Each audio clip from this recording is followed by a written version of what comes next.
Good morning, my friends. So, allow me to speak to you from a place of presence, not presentation, as I like. The concept that I would like to explore with you today is the concept of self-worth. Where does your self-worth come from? How do you satisfy your self-worth? Self-worth for me, is basically about value. How do I see or perceive my value? And without it, I will not be able to have self-confidence. I will not be able to have inner motivation. So, where do you get your self-worth from? In my exploration, I learned that we can get self-worth. There are people who are used to get their self-worth from how others are seeing them. So how other people are seeing you. If they are seeing you good, if they are seeing you valuable, then you are valuable. If they are seeing you invaluable, or they are seeing your value less, then you are worthless. And automatically all of that hits my self-confidence and self-worth. Okay. Sometimes other people their self-worth is impacted by how they are seeing others. I may see, which is a concept of comparison that I spoke about previously. I may see others higher than me, and then I start feeling that my value is diminishing because their value is higher. And that's another way to look at self-worth. And automatically I start eating from my value. So, first way, or the first source of self-worth, or the lack of it, is how others sees me. The second level of self-worth, or the lack of it, is how I see others. Now, there is a third way, or a third source to self-worth, which is how do I see myself? Like, notwithstanding others, how do I evaluate myself, my efforts, who I am, my values, and so on? And I can get self-worth from there, and it's all in my hand. So all of these are potential sources for self-worth. Which one do you depend on more? Do you feel more satisfied and you feel better about yourself when other people tell you did a great job? Or do you feel better and more satisfied about yourself when you yourself evaluate the job that you are doing and you feel that you put all your heart in it and it is satisfying just by itself? Where do you get your self-value? Now, a lot of my friends are coaches, so allow me to speak to you from coach to coach. Where do you get your self-worth as a coach within a coaching session?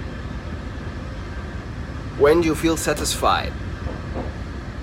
As I explored this question with a lot of my students and colleagues, I found that a lot of coaches, they measure their self-worth with the satisfaction of the client. So if my client is happy, I feel myself valuable, useful, and then that means that it is a successful coaching session, and it means that I'm worthy, which gives me more self-confidence. Yet, if my client is not happy, then I start doubting myself, I start feeling that my worth and my value is going down as a coach. And I start asking myself, what did I do wrong and what did I do right and what's my problem? Maybe he is not the right client, maybe I'm not the right coach. A lot of self-doubt start happening. Okay, I used to think this way as well.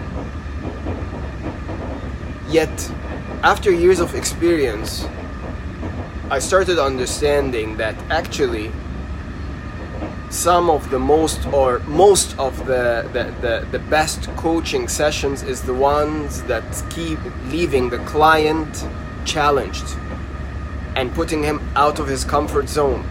And naturally, he will not feel happy or satisfied by the end of the session. He will be more thoughtful. Some of them will feel shocked about what he discovered and what he uncovered about himself.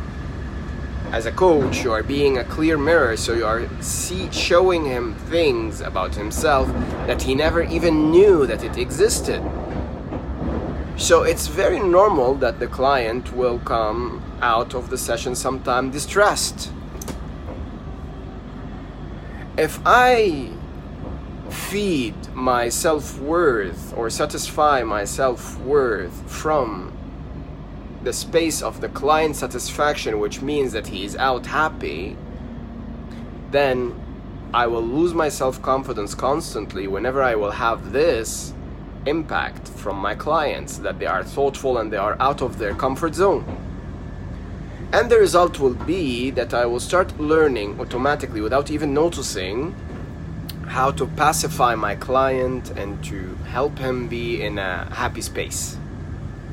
So it's more about giving him a jacuzzi effect, as if I am giving him a massage. And that takes a lot from the value of coaching, because to me, coaching is about showing a clear mirror to the client to help him see himself with clarity, without a doubt.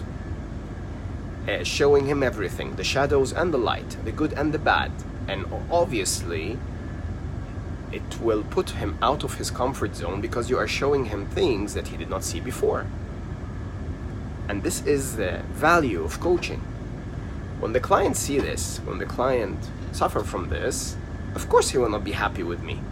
Some of my clients will come out from the session, especially the first one, hating me, which is normal. For me, it became normal. It was not normal then, but it became normal that they hate my guts for a while because I took them out of their comfort zone. But then, once they think about it and they reflect about the session, they show an amount of gratitude that I never saw before. A huge amount of gratitude, because you showed us the truth when nobody else could. And to me, this is what will truly validate my self-worth. Feeling satisfied with what I'm doing in coaching, like I'm doing it properly. I am being a clear mirror for the benefit of my client, not for the satisfaction of my client. And to me, as a coach, this is the key. Am I coaching for the benefit of my client, or am I coaching for his satisfaction? This is what I would like to leave you with. Thank you for following, and I would always love to hear your comments. Have a great day.